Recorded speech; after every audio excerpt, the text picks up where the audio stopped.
అంటే వెంకటేశ్వర స్వామి వారు అన్నారు, నిన్ను ఈ కొండ మించి బయటికి తోయించేస్తానన్నారు. అంటే ఈయనన్నారు, నువ్వెవరివి తోయించేయడానికి, నాకన్నా ముందు నువ్వు వచ్చావు అంతే. ఇక్కడ నువ్వు 100 గజాల స్థలం వరాహస్వామి దగ్గర పుచ్చుకున్నావు, నేను మా గురువు గారి మాట ప్రకారం నేను చెరువు తవ్వి నువ్వు పూలు కట్టడానికి వచ్చాను. మిగిలిన వాళ్ళకి భగవంతుడు ఉంటాడేమో, నాకు భగవంతుడు రామానుజాచార్యులు వారి నాకు గురువు, ఆయనకి మాట ఇచ్చాను, నువ్వు వేసుకుంటే వేసుకోవాలి అతే మానే, ఇదిగో ఈ పూలదండలు తీసుకెళ్లి తలుపు గొళ్ళానికి పెట్టేస్తున్నానని వెళ్ళిపోతున్నారు. వెంకటేశ్వర స్వామి వారు పరిగెత్తుకొచ్చారు, ఈయన పరిగెత్తుకుపోతున్నారు, ఎదురొచ్చి పట్టుకున్నారు. అంత కోపం అయితే ఎలాగో అనంతాచార్యులు, నువ్వు ఎంత బాగా కడతావో, నీకు అసలు ఉన్న నిష్ఠే ఉంటో చూద్దామని రమ్మన్నానోయ్ అని గట్టిగా కౌగిలించుకుని ఆయనతో 4 కులాసా కబుర్లు చెప్పి సంతోషపెట్టి పంపించారు. అనంతాచార్యుల వారి వైభవం అంటే ఏమిటో తెలుసా అండి? ఆయనకోసారి జ్వరం వచ్చింది, గుళ్ళోకి వెళ్ళడం మానేశారు. మానేసి శిష్యులకిచ్చి పూలదండలు పంపిస్తుండేవారు. పంపిస్తుంటే ఆయన మంచం మీద పడుకుని ఉంటే వెంకటేశ్వర స్వామి వారు అర్చకుల్ని పిలిచి, రావట్లేదే అనంతాచార్యులు 3 రోజుల నుంచి అని అడిగారు. ఆయనకి తెలియదా? అడిగితే అర్చకులు అన్నారు, కొంచెం జ్వరంగా ఉందండి పడుకున్నాడన్నారు. మీరు వెళ్ళి అడగండి, జ్వరం తగ్గకపోతే వెంకటేశ్వర స్వామి వారు డాక్టర్లని పంపిస్తారట, వైద్యుల్ని, తగ్గిందా లేదా ఇంకా ఎక్కువగా ఉంటోందా అడిగి రమ్మన్నాడని అడిగిరండి అన్నారు. అర్చకులు వెళ్ళి అడిగారు. అడిగితే ఆయన కోపం వచ్చి అన్నారు, చాలా ఎంత దయాళు అయ్యా మీ ప్రభు, ఐశ్వర్యవంతులతో సంధ్యావందనం చేయించేవాడు మీ ప్రభు, వెళ్ళి రమ్మనన్నారు. అంటే వాళ్ళు వెళ్ళి ఇదే మాట చెప్పారు. అసలు మూతి ముడుచుకుని మీ మీద విసుక్కుంటున్నాడండి, నాకు వైద్యుల్ని పంపిస్తాడా?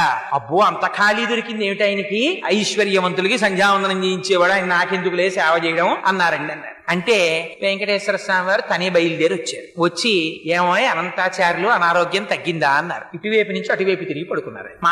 మాట్లాడకపోతే ఆయనే పాపం ఓ బల్ల లాక్కుని వెంకటేశ్వర స్వామి వారు కూర్చున్నారు. ఇవన్నీ యథార్థంగా జరిగిన సంఘటనలండి. ఓ బల్ల మీద కూర్చుని చెయ్యి పట్టుకుని, అనంతాచార్యులు తగ్గలేదా, ఇంకా ఒంట్లో ఉష్ణం అన్నారు. అంటే పాపం మీకు ఇప్పటికి తీరుబడి దొరికింది, మిమ్మల్ని నమ్ముకుని కొండ మీదకి వచ్చి ఇన్నాళ్ళ నుంచి పుష్పకైంకర్యం చేస్తున్నాను, 3 రోజులు అయింది జ్వరం వచ్చి పడి మంచాన, వచ్చి నన్ను పలకరించడానికి తీరుబడి కుదరలేదు, వైద్యుల్ని పంపిస్తానన్నావుట, ఏం పాపం నువ్వు వచ్చావేం ఖాళీ దొరికిందా అన్నారు. అంటే ఫోన్లేవయ్యా, మనస్సంతా కష్టపెట్టుకోకయ్యా, నీకు జ్వరం ఉందో లేదో చూద్దామని వచ్చాను. అనంతాచార్యులు నన్ను చూడాలన్న భక్తే తప్ప వైద్యులతో వైద్యం చేయించుకుందామని కూడా నీకు కోరిక లేదేమిటో, చూడు నీకు ఎలా తగ్గించేస్తానో అని ఒళ్ళంతా తడిమేర పడుకున్నటువంటి అనంతాచార్యుల వారిది.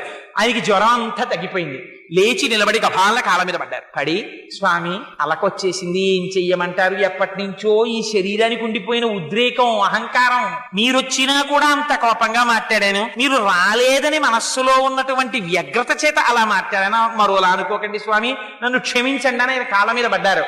అనంతాచార్యులు నిన్ను క్షమించడం ఏమిటో అని పొంగిపోయి కౌగిలించుకుని పాపం గుళ్ళోకి వెళ్ళారు వెంకటేశ్వర స్వామి వారు. ఇంకా విచిత్రం ఏమిటో తెలుసా అండి? ఒకసారి ఆయన చెట్ల దగ్గరికి వెళ్ళి పూలు కోస్తున్నారు అనంతాచార్యులు వారు. కోస్తుంటే ఆయన నాగుపాం వచ్చి కరిచేసింది. కరిచేస్తే నోటి వెంట నురగలు వస్తున్నాయి.